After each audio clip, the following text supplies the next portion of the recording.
السلام علیکم پیارے ناظرین، کیسے ہیں؟ میں آپ کی خدمت میں جان نہیں پوائنٹ کی طرف سے حاضر ہوں۔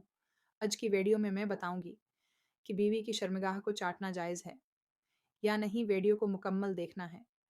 یہ ویڈیو بہت ہی انفارمیٹو ہونے والی ہے۔ چلتے ہیں ویڈیو کی طرف۔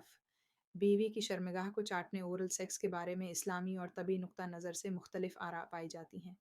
اسلامی نقطہ نظر فقہا میں اس معاملے پر اختلاف ہے۔ کچھ علماء کے نزدیک یہ جائز ہے بشرطی کا ناپاکی نجاست سے بچا جائے۔ بعض علماء اسے ناپسندیدہ مکروہ قرار دیتے ہیں، خاص طور پر اگر اس میں نجاست شامل ہو۔ قرآن و حدیث میں اس حوالے سے کوئی واضح منات نہیں، لیکن عمومی شرم و حیا اور پاکیزگی کا خیال رکھنے کی تلقین کی گئی ہے۔ دوسرا جو نظریہ ہے وہ طبی ہے۔ اگر دونوں میاں بیوی صحت مند ہیں اور صفائی کا خیال رکھا جائے تو اس میں طبی طور پر کوئی بڑا نقصان نہیں۔ تاہم اگر کسی کو انفیکشن ہو تو یہ عمل جنسی بیماریوں STDs کے پھیلاؤ کا سبب بن سکتا ہے۔ مناسب حفظان صحت اپنانا ضروری ہے، جیسے کہ صفائی ستھرائی کا خیال رکھنا۔ نتیجہ یہ معاملہ میاں بیوی کی باہمی رضامندی، اسلامی تعلیمات اور طبی احتیاطوں پر منحصر ہے۔